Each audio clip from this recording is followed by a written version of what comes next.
Listen, I think that idea of legacy itself and leaving the jersey in a better place is a really beautiful one. I think it's beautiful in a lot of ways because I don't think it's just about the All Blacks. I think that it's fundamental to human experience. I think it's, as a parent, that it's not about me, it's about service to something bigger than myself, whether that's children or, we talked before we recorded around purpose.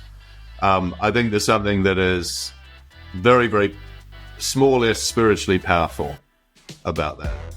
Do you want to dive into the minds of those who dare? With an insatiable appetite for knowledge and a disdain for mediocrity, Curious Leadership, with me, Dominic Monkhouse, is your fortnightly look into the mindsets of some of the world's most trailblazing leaders. From seasoned strategists and investors to pioneering entrepreneurs and experts, I'll explore their personal journeys, their unorthodox decisions, and the lessons they've learned while shaping the future. Today, I'm talking with and learning from James Kerr. James is the author of the fantastic book Legacy. Now, many leaders that I work with think that purpose and culture and values sound a bit soft. But the book and the conversation I'm having with James today digs into what it took for the New Zealand All Blacks to double down on those things and take their win rate from what is a very respectable 75% to a world-class, the most winningest sports team in the world, 86%. So a fantastic conversation on all things purpose, culture, and performance with James Kerr. I loved it. I'm sure you will too.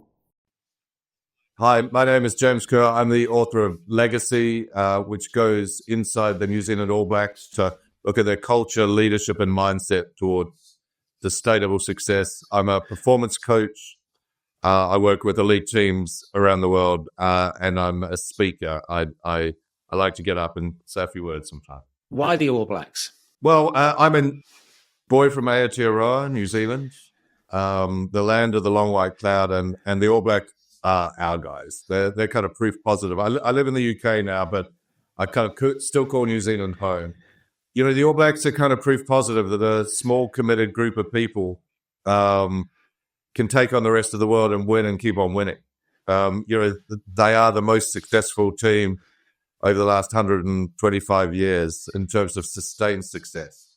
So it was both a kind of, a labor of love, but also, what are the transferable principles within one group that we can take into our group?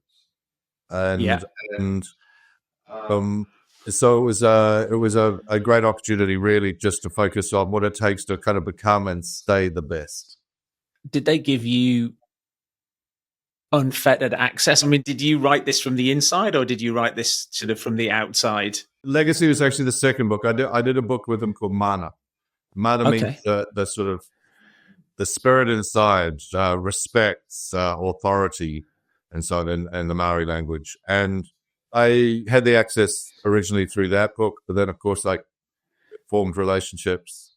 And I saw the connection between the work that I was doing outside, in the unreal world, in the real world, and what they had been doing, clearly, and really that cross-domain thinking. How do you create engagement? How do you create meaning?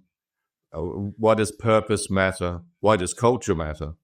And it really crystallized in my mind as a fantastic way of engaging with many of the questions that business leaders face, and leaders in all kinds of organizations, and even those kind of leading their life, I guess, face a bit through the prism of, a sexy outfit, if you like, an outfit that people know about, people wonder about, but also that does the business when it counts.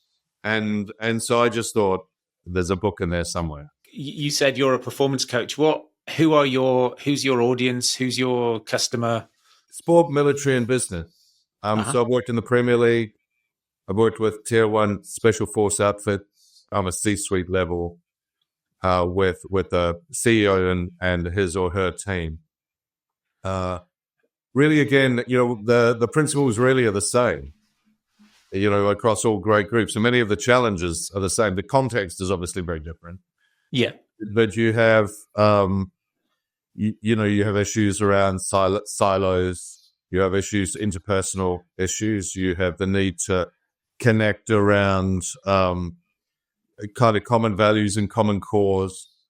You have, a perennial problem that the core team is committed and holds themselves to high standards, but all the tributaries in may not. How do you extend that?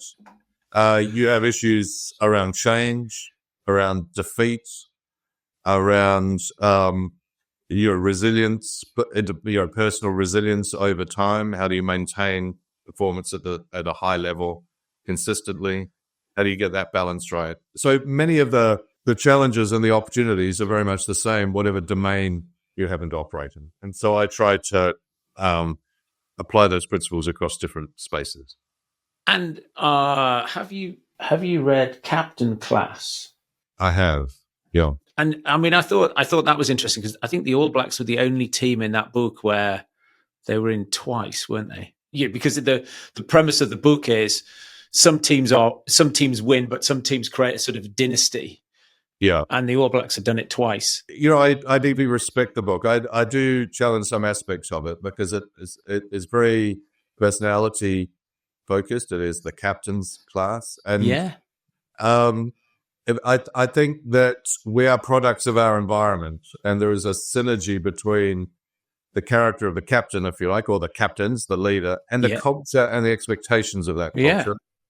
I think the thing that I would say, the reason the All Blacks turn up twice, and I would argue they could turn up more than twice, is that there is something within the ethos of that group that's made them the world's best for 125 years. They've been ranked world number one for twice as long as the rest of the world combined.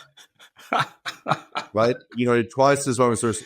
Their win ratio is just a notch under 80% of all encounters. They've only lost at home. I'm not sure the count now, about 42 times in 125 years. Scotland's never beaten them, and Wales, one of the great rugby nations, last beat them back in 1953.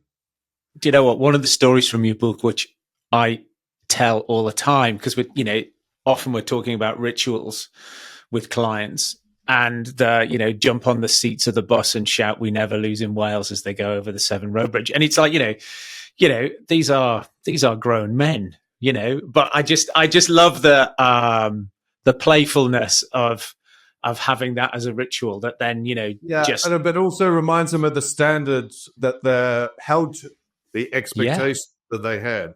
And that I would argue is, yes, it's championed by the captain of the day, right?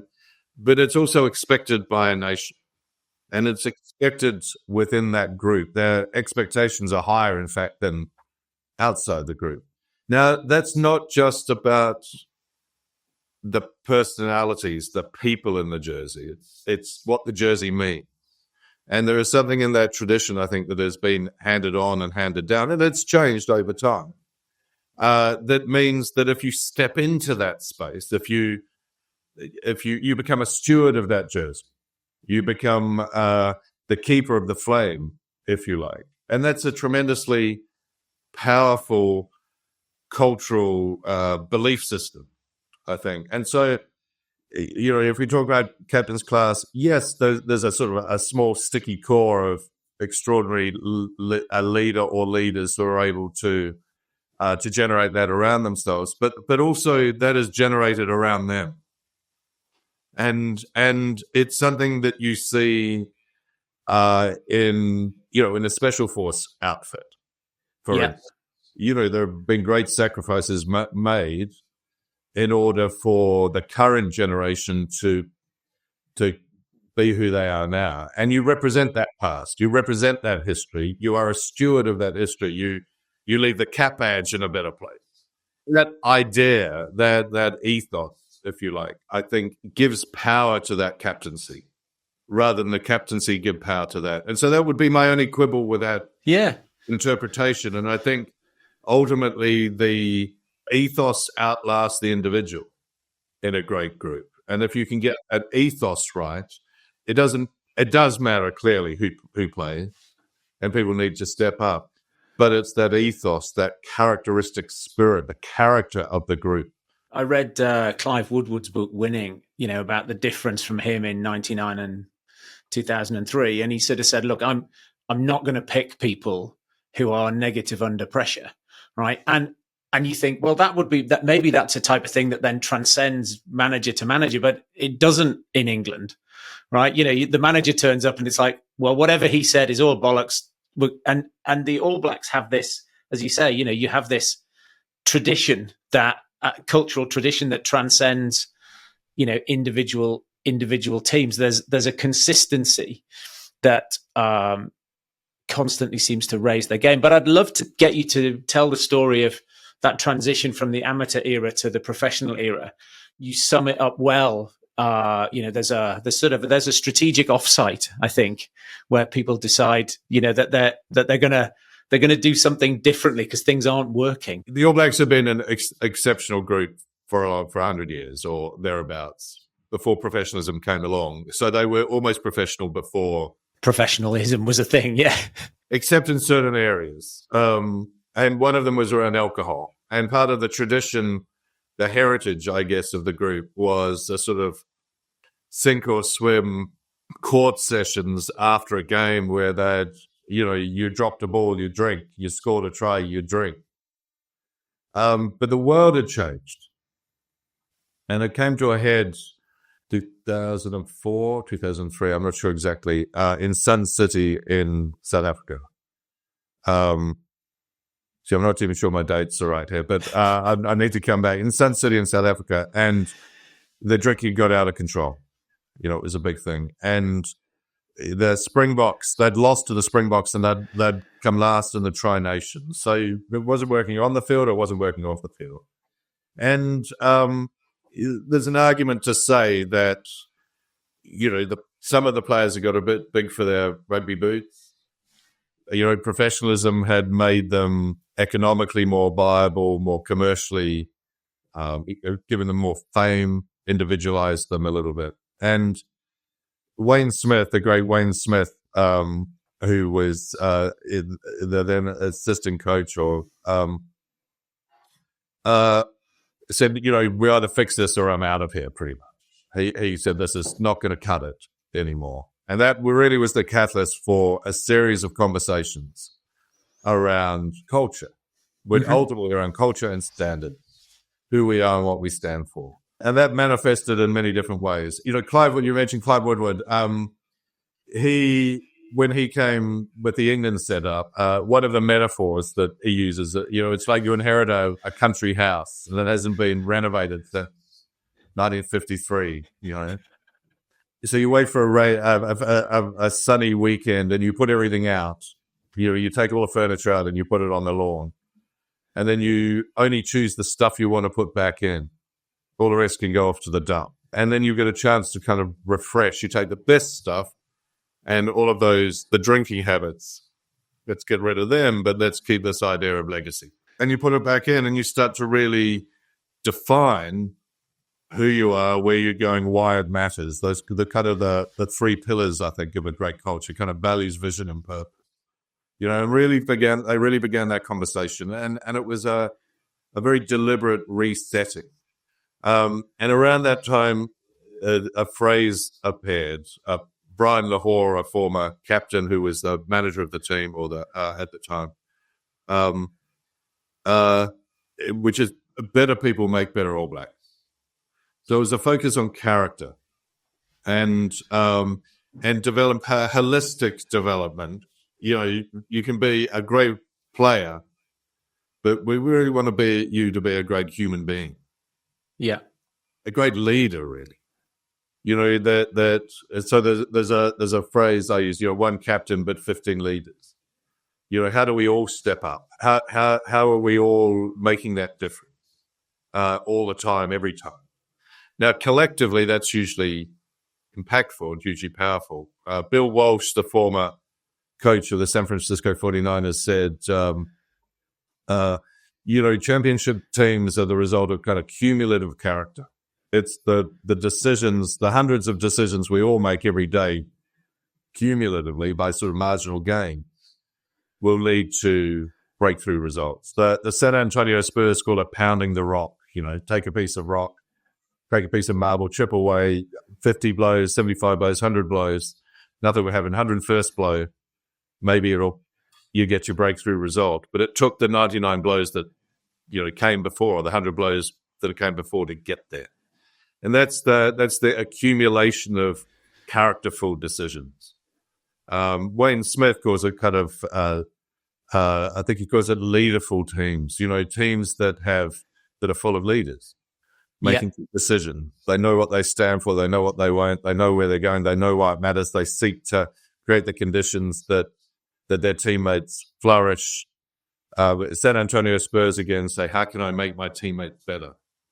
So with that sort of better people make better All Blacks, it became a focus rather on results than on culture and character, or a culture of character, probably, I would say. Yeah.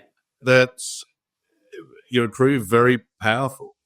It becomes a collective. It becomes a brotherhood, a fellowship. It means everyone's holding each other to account. It means I've got my hand up. I'm taking ownership. Seeking criticism, seeking, another phrase, stab me in the belly, not the back. Tell me what I need to get better. Yeah. So very much about creating, reconfiguring and rebooting that kind of cultural essence, I think, really happened around that time. They kind of cleared out the sheds, came back with the basics, and began a kind of a different, I believe that culture is a conversation. It's a common understanding. And they began a different kind of conversation about what it meant to be an All Black, what it meant to be a human being. The cultural, the values that you write about in the book, had they already been written down at that point? Or is this the point where they start to be written down? And are they written down, or are you identifying a behavior and you're giving it a label? And actually, if we looked inside the All Blacks, this was my take. Yeah. On what I saw. And again, as I say, I was trying to understand what they were doing through the prism of the sort of work I was doing. Yeah. Outside that environment. So I really identified what I saw as the key parts. There's been a little bit of writing it down. In fact, Sean Fitzpatrick, who was a former captain, and John Kerwin, one of the former greats, they both played in the first Rugby World Cup and won it. When they came time to leave the team, they were concerned that the values and the standards were being kind of abandoned, and they put together a book called The Black Book, which was their sort of first attempt to do it. So it's an iterative process. So I would say if you step back and just as a case study, the culture is an organic thing. Yeah. It's kind of generated in its creation, I hate the phrase, but ongoingly, Yeah. And so, the culture there now will be different or have evolved from when I was around. And, you can see it, for instance, in the haka, the challenge.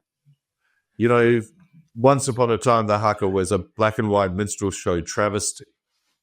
When you go back to that sort of amateur professional era that that you talk about, like half the people don't know the words, nobody seems to care, and they're out of rhythm. It's a parody, really. And Buck Shelford, first Maori captain, reinvigorated and rebooted the haka, and they kind of honoured it and did it right. Just go on. There's a sort of a timeline here that reinvigorated and did it right. And then the era that I studied and observed, they really took it to that next level. They went, okay, well, there's kamate, the traditional haka, but that had become kind of wallpaper for the place. It lost its meaning. So they co-created a new haka. And then over time, they changed the formation of that haka into a spearhead, into a V shape. And if you saw the test against Italy, TJ Perenara led it his last time in an All Black jersey, his last time leading a test. he made mention of the Treaty of Waitangi, which is a very political football that's happening in New Zealand at the moment around the relationship of Maori to the state based on the original treaty. So it politicized it a little bit. So it has evolved, and it has evolved because in that way it retains and maintains and generates meaning for that group. And I think it's the meaning that comes out of it that's so powerful. Again, historically, there weren't that many Maori players, and now it feels more that sort of Maori and South Sea Islanders who've got residency dominate the team. A couple of things there. You say residency, I do think we have to be really careful there because New Zealand is a South Pacific nation. Yep. It is in terms of Samoa, Tonga, and so on. In some areas, larger populations than in the islands, and third, fourth generation. So this mythology that tends to happen over here that New Zealand recruits in these players is very much part of the nation. I mean, I think you're right. There is more representation. That maybe says more about latent, racist attitudes, perhaps, in days past in terms of who gets selected. It feels like, in the same way that rugby has had from the outside, has had an impact on South Africa. Again, there's a sort of that transition.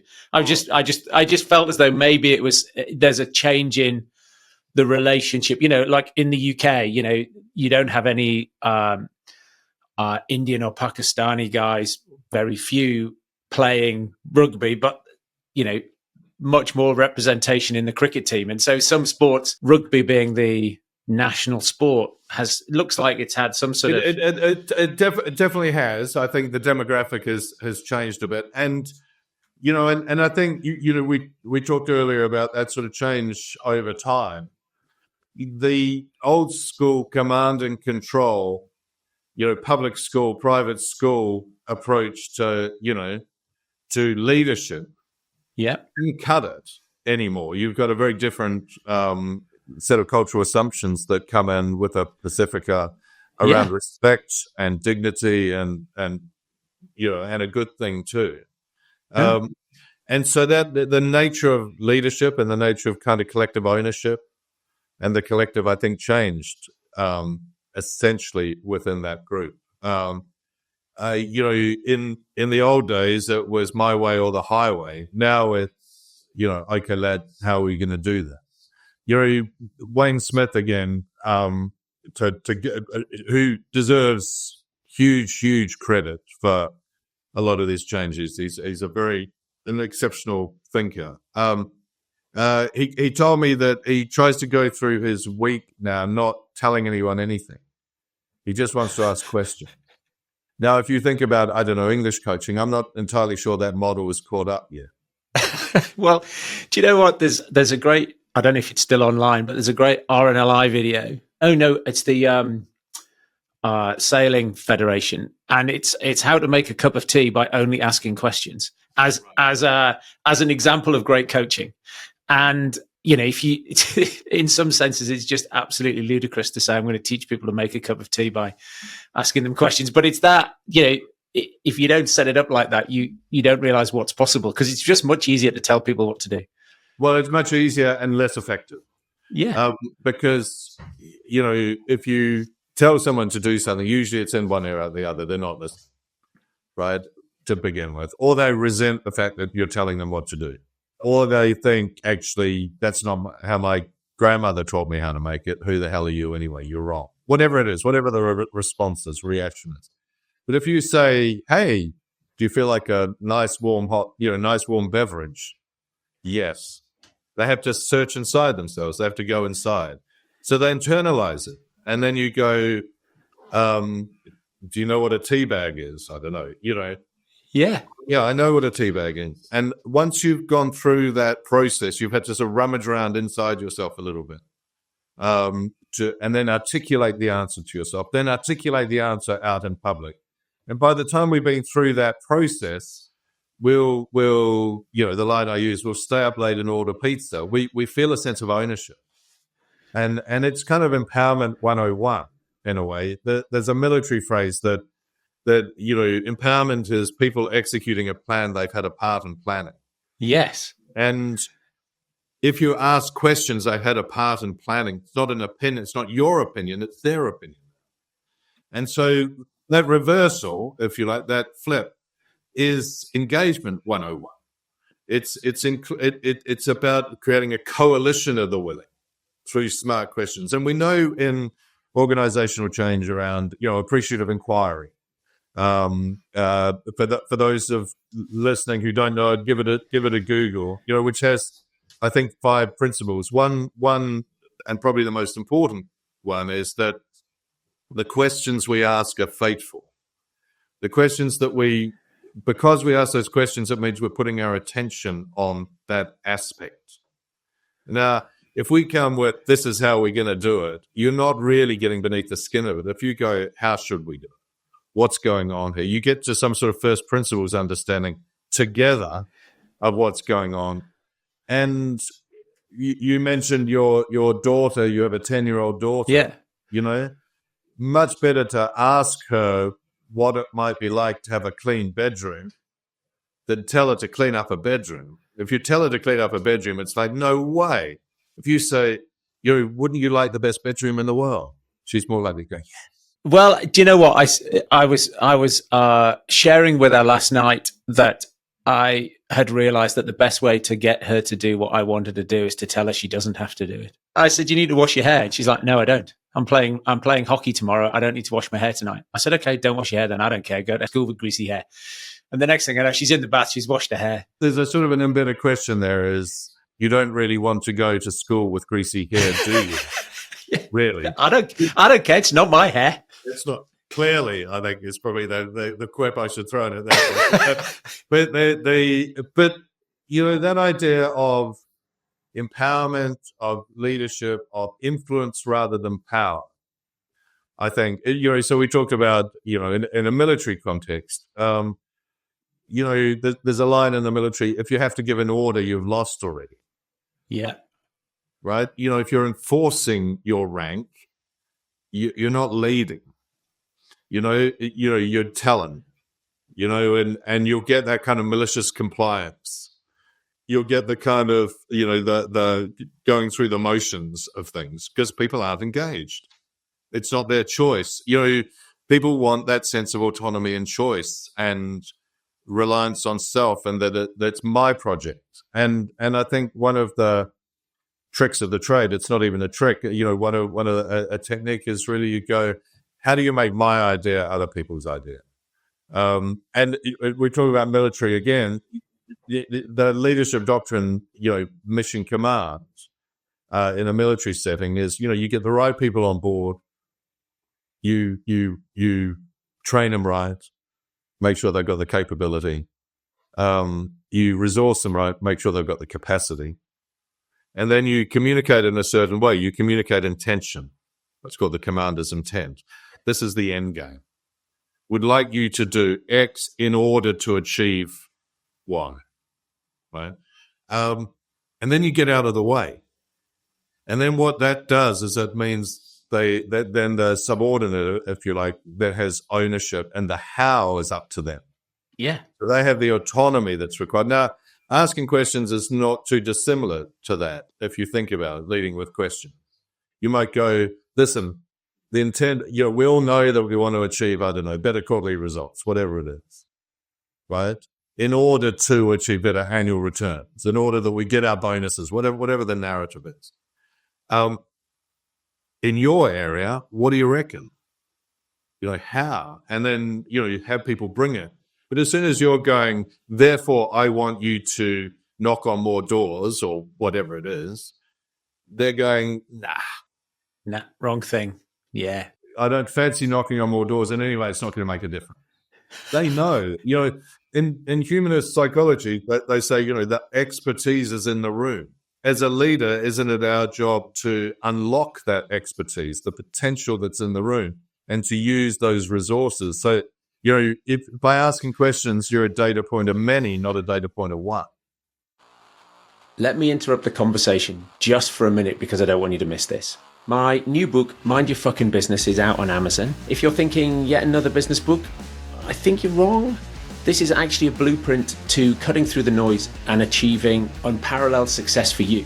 It's based on 10 years of business coaching, spotting similar problems that people have had and coming up with real world solutions. If it's supercharging sales, if it's mastering talent acquisition, building a powerhouse brand, cultivating a company culture that breeds success, then this book is a ticket to your transformative journey. It's filled with practical tools and frameworks that I use every single day with my clients as part of their coaching program. If you want to take your business from good to great, look, you can go to Amazon and you can buy it, or you can click the link in the show notes and head over to monkhouseandcompany.com. I'll send it to you today. I'll send you a copy for free. I want to help you build a fantastic business. Now, back to the conversation. Well, we were working with a client yesterday and, they were looking at the disparity between what they've billed and what they've invoiced. And there's too big a gap. So they were looking at the utilization of their team and it's 23%. Factories being utilized 23%. So too low. So their plan tomorrow is to say to their team, what do we think it should be? Like on a day-to-day basis, how many hours do you think you should be doing productive work? And the team are going to come up with a number like 5 or 6 or 7. They're not going to come up with 1 or 2 because they were saying, well, how do we tell them they have to work harder? I went, you don't have to tell them anything. You just have to ask them how hard you think they have to work. They will answer the question and it'll be their answer. And respect goes a long way, because if you respect somebody, they're more likely to show self-respect around it. There's a lovely line from the beginning of one of the SF units, the Special Boat Service, where the founder, Roger Courtney, advertised for volunteers. And the line was, we're not looking for people with discipline. We're looking for people with self-discipline. And I think it's a lovely way to distinguish. Discipline is, I know what to do when I'm told what to do. Self-discipline is, I know what to do. I know what's required and I'm prepared to do it. Now, if you can begin, now you need the right people. But if you're able to say, okay, on a scale of productivity, what is it? Let's say you at least want to be a 7. But that comes from then you say, okay, how then can we create the conditions to enable that to happen? How can I support you in achieving that consistently? Well, listen, the lunch break is in the wrong time, or that you'll get ideas and you're learning. And so with a sort of beginner's mind, if you like as a leader, I know nothing. You know everything. The expertise is at the front line, at the point of information. And coming in as a resource for that group rather than as a kind of commander of that group is a much, much more powerful paradigm or kind of model to step into in order to unleash the potential of that group. There's a wonderful word in the Pacifica region called VA, V-A. It means the in-between, the space in between. And in that idea of a group, that we're not individuals in that group. We're that group is the sum total of the connections between us. And in the Maori language, one of the words for leader, for a chieftain, is rangatira, the weaver, together. So if you walk onto your factory floor, for instance, and you go, right, and your premise is, how can we raise productivity around here? Because I've seen the numbers. Rather than come in and go, it's really low, you've got to do better. Come on, guys, let's lift our game. And everyone goes, yeah, well, whatever. You come in and you sit in there and you go, hey, listen, how are we doing? And somebody will say, well, we're doing okay, but I spend most of my life waiting for deliveries. Yeah. Right? Suddenly you know the problem, you know the bottleneck, you know the constraint. The expertise is always at the front line. I mean, it's the premise of Kaizen and the Japanese, and lean and all of that is actually an empowerment methodology. In its originating form, it was the idea that the person right at the factory floor can pull the cable and stop it if there's a problem, or can point out problem. And what that does is it means, you've got 1,000 data points, right, out there, monitors, antennae out there looking for for how to improve. You're creating leadership at every level, and you're creating a level of engagement you can never, ever achieve if you just tell someone something.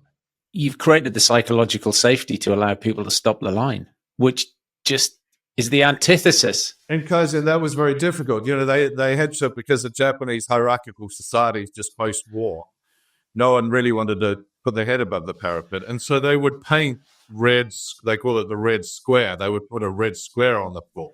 And that was your zone of psychological safety. You could step into the red square and say whatever you wanted. So they ritualized it in order to have people kind of release the shackles of inhibition and fear to step into a place where it was okay, in fact, expected to say something. So there was a sort of a mindset shift in terms of both radical candor, as it's now called, psychological safety, and kind of ownership, at that front line. Yeah, we do sort of pre-mortem work often with clients because, again, it creates that expectation of having to say something as opposed to somebody trying to work against the expectation. So like, here's the plan. Great plan, isn't it? Like, well, if 10 people say yes, then the 11th person probably just says yes. Whereas if you say, okay, everyone has to come up with 3 reasons why this plan's crap. Everyone has to come up. It's no longer a challenge. They're kind of red teaming it or whatever it is. Exactly. And it's based on question. Yeah. What do you really think? If we wanted to what could go wrong? Going back to legacy, do you have a favorite? Because as you say, you've teased out what you think the values are, and you've written them. Do you have a favorite? Listen, I think that idea of legacy itself and leaving New Jersey in a better place is a really beautiful one. I think it's beautiful in a lot of ways because I don't think it's just about the All Blacks. I think that it's fundamental to human experience. I think it's, as a parent, that it's not about me. It's about service to something bigger than myself, whether that's children or, we talked before we recorded around purpose. I think there's something that is very, very small, less spiritually powerful about that. So I also like the Brad Thorne story, which is an older warrior. He was a dual international. He played rugby league for Australia, came over, played for the All Blacks, won a World Cup. He was 36. Came over to the UK, won the Heineken Cup, won in Europe. He was pulled from the front line of rugby as a player, aged 40-something. But his father had, told him he was a lazy kid. And they gave him a motto, which was champions do extra. And so Brad would always be the first in the gym. He'd be the last to leave. He was always doing that little bit extra because it's those incremental moments of contribution that make such a difference. And I think those two ideas in tandem actually work really powerfully. That idea of how am I going to leave the jersey, the entity in the place, the big picture. Well, the how then becomes the question. Yeah. And then those small incremental moments of effort, of attention, of taking pains, being painstaking, but taking pains to do something really, really well. The way you do one thing is the way you do everything. And I think in those terms, because sometimes we can kind of get lost in I call it kind of the Miss World purpose, world peace. But the how is got to be more marginal gains. It's got to be more, if you do a podcast, do the best possible recording that you can. You make a cup of coffee, make it a great cup of coffee. That excellence reflex. And if you apply that to human relationships, I think it becomes hugely powerful because you go, every encounter with every human being then becomes an opportunity to make a difference, to make a contribution to them, to purpose, and so on. One of my favorite quotes I use in the book is from Pericles, the Athenian statesman. And he just says, our achievements aren't written on stone monuments. They're woven into the lives of others. And that sense of making a kind of champions do extra, that meaningful contribution that you can make to other people, tap, tap, tap, pounding the rock, I think is a very powerful way to live. I've tried to do it as much as possible. I don't always get it right, obviously. But But when you kind of then you turn up, you show up bit by bit. You can't eat the whole loaf at once, but you can do it crumb by crumb. It's interesting because I look at it and go, the winningest team in the world, and yet there are two things in there about ongoing humility, no dickheads and sweep the sheds, which, are often, certainly if you look at professional football, that seems to be the antithesis of professional football. I mean, as you said, yes and no. I've worked in professional football, and yeah, there can be some attitude. Generally, when it comes to the training ground, there isn't. Yeah. It tends to be perceived that way and maybe directed outwards, and a flash car and flashing the cash at a club but entitlement is the enemy of high performance. Yes. Unearned glory, right? I know it all, right? Whereas you got to keep earning it, and one might make the argument, I'm going to get into trouble here, that traditionally getting an England jersey means you made it, right? Getting an All Black jersey means you just begun. There's the story of Richie McCaw who announced to his family he wanted to be an All Black, and his uncle said, "Surely you want to be more than that. Surely you want to be a great All Black." And that became Richie. He would run a GAB, and he'd ask himself, "What would a great All Black do?" Now that's a very different attitude than I've got the jersey and I've got the car and I've got the kudos that I would argue sometimes occurs within, let's say, a more English mindset. But the teams that really do well in any environment, one in which, it's team first, nothing is bigger than the jersey. And that's across the board. That doesn't matter what it is. And there are incarnations of that. I'd say that 2003 team, Martin Johnson really led in that way. It was about contribution to something bigger than yourself. Jim Collins in business, in Good to Great, talks about level 5 leadership.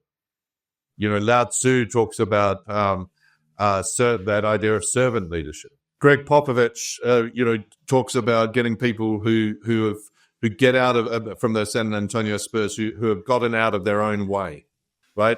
Ego's the enemy. Entitlement is the enemy. It's one of the oldest lessons handed down from, the idea of the Achilles heel. Achilles, he was immortal, except for that little weakness where his mother took him in the river. And of course, that's a story that's been handed down because it's a moral lesson. It's a moral lesson that as soon as our egos get involved, and as soon as we figure we're all in, it's all over. And that's where we make mistakes. That's where we make bad judgments. And that's where we also think that somehow victory is given to us, not earned. And so humility isn't being a good Cub Scout. It's not about being kind of, goody good, and it's definitely not being meek. The arrogance is weakness. Arrogance is weakness, right? Humility takes real moral courage, not to decide it's all about you. And as soon as you take that mindset, you have a beginner's mind. Yeah. A novice mindset.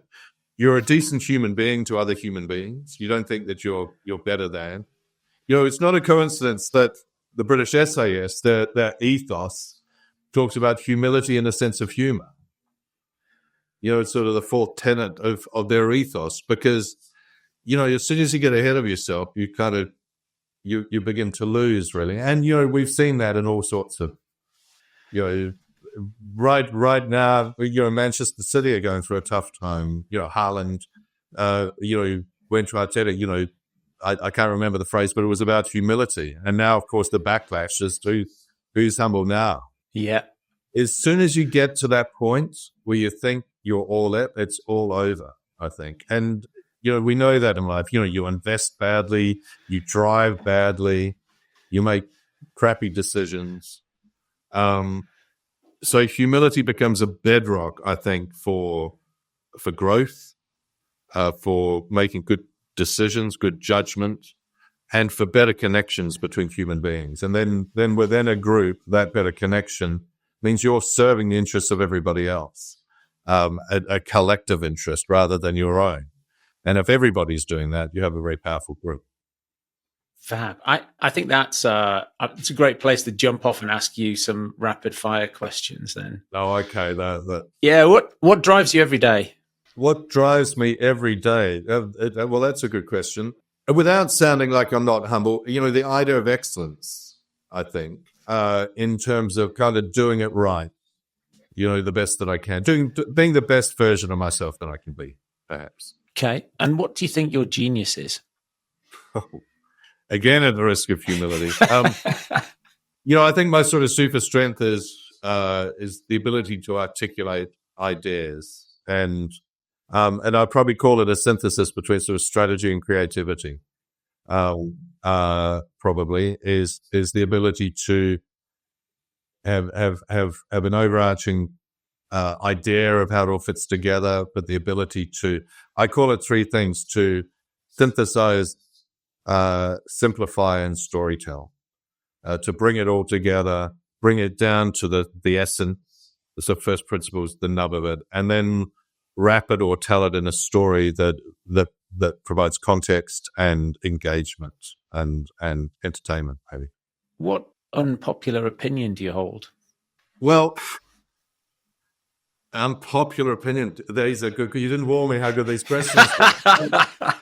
What unpopular opinion? Probably many. I think there's a phrase that a coach I worked with uses. He says, "You get what you deserve."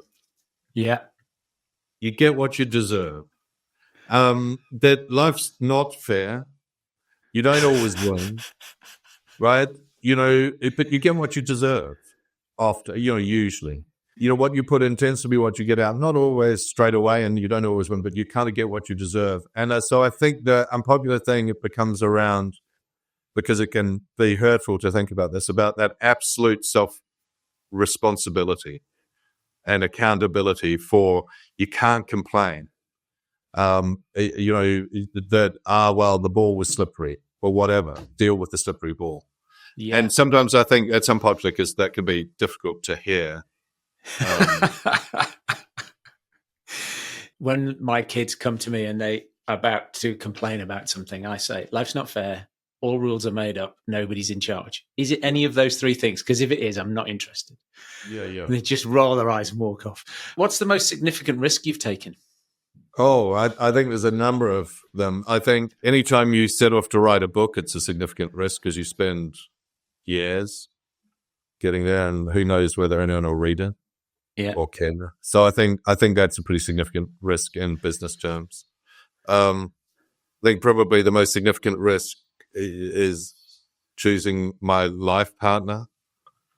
I got it wrong the first time. I got it right the second time.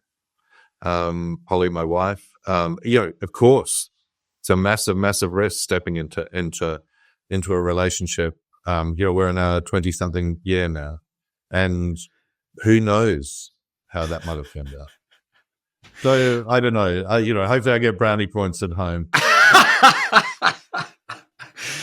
We've got a card on our fridge that my wife bought for me, and it says, "Sometimes I look at you and wonder how you got so lucky."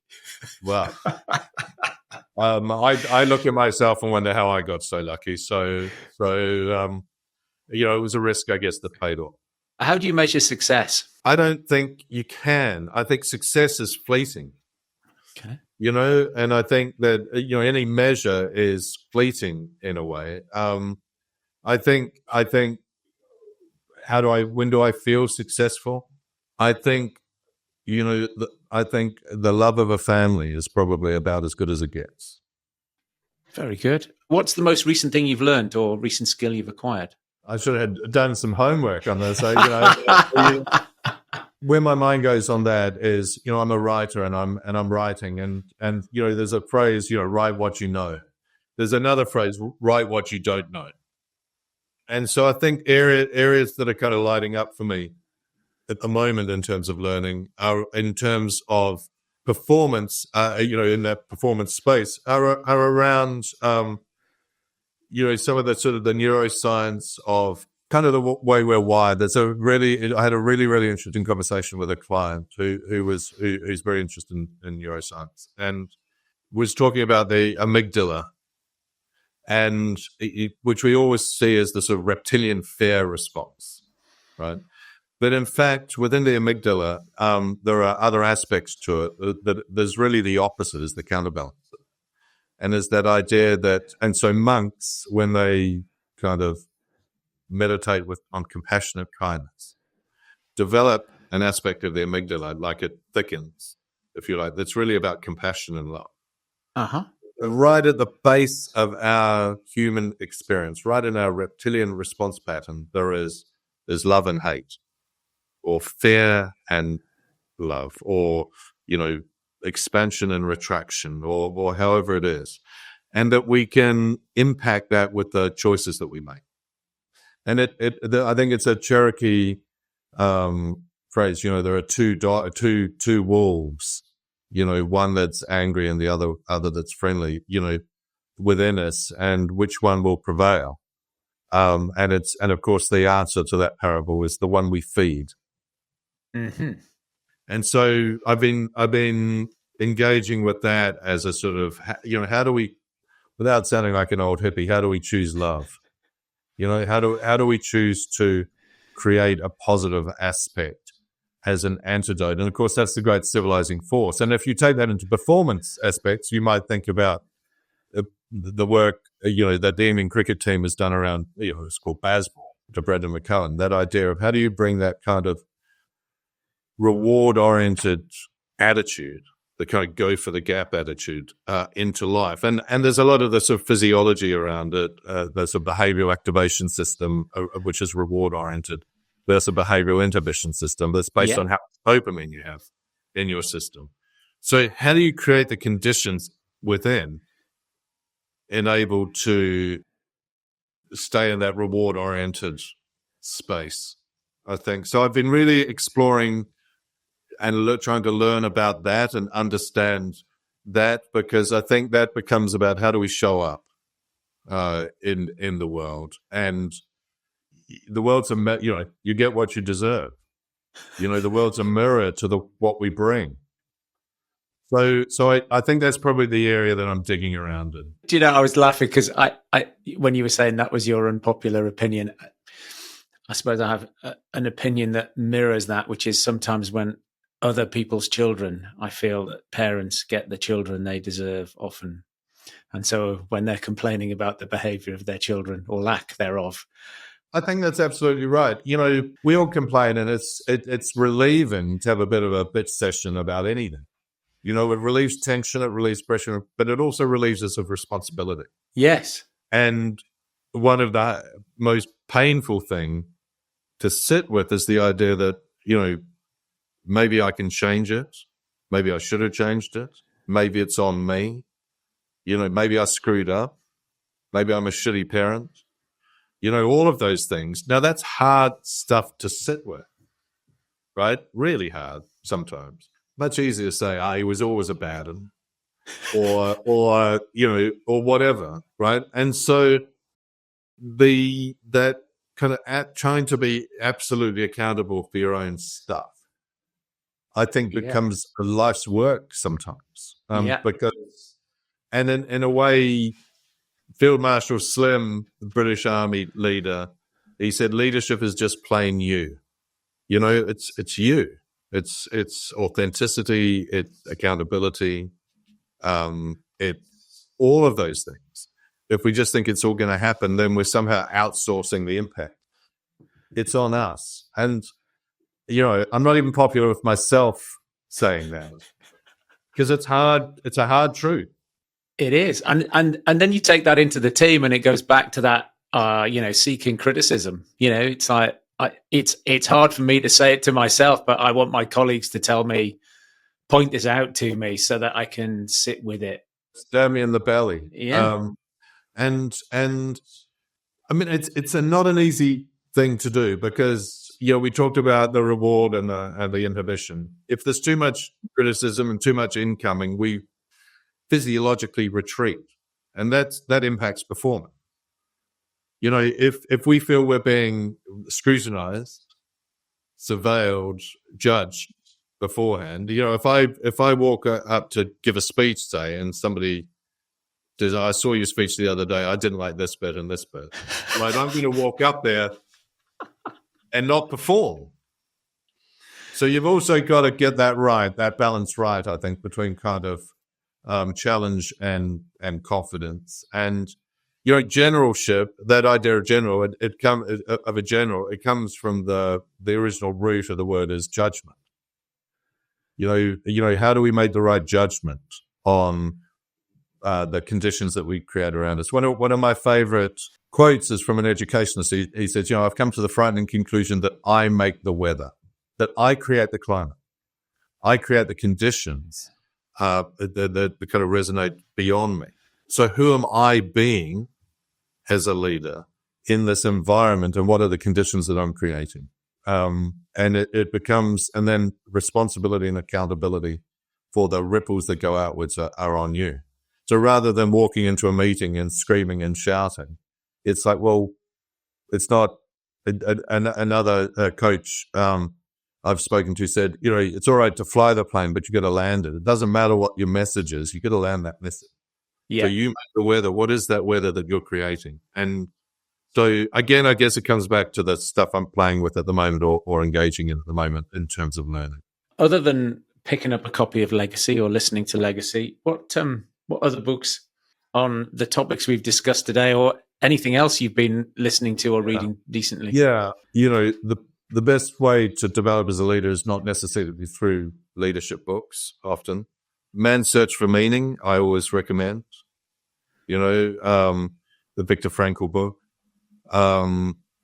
because it's really about meaning and making meaning and what meaning means, if you like. For those who don't know the book, he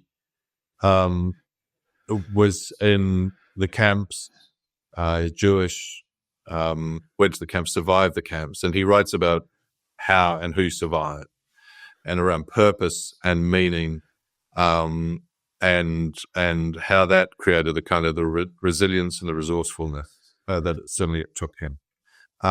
And it's in two parts. There's one, his story, and then there's this sort of interpretation of it. It's very moving and very powerful. So, I would say that Thinking Fast and Slow, Daniel Kahneman, around the way our minds work and play tricks often. If we talk about culture, I think Dan Coyle's books, The Culture Code, I think are a pretty good place to start. Oh, and we talked about Jim Collins and Good to Great. I think it's got to be on everyone's reading list at some point. It's slightly dated now, but at the same time, it's got a lot to say, I think, about the way leaders interact with organization. Yeah, indeed. James, absolute pleasure chatting to you today. Thank you very much indeed for coming on. It's a real pleasure. Thanks for having me. I appreciate it.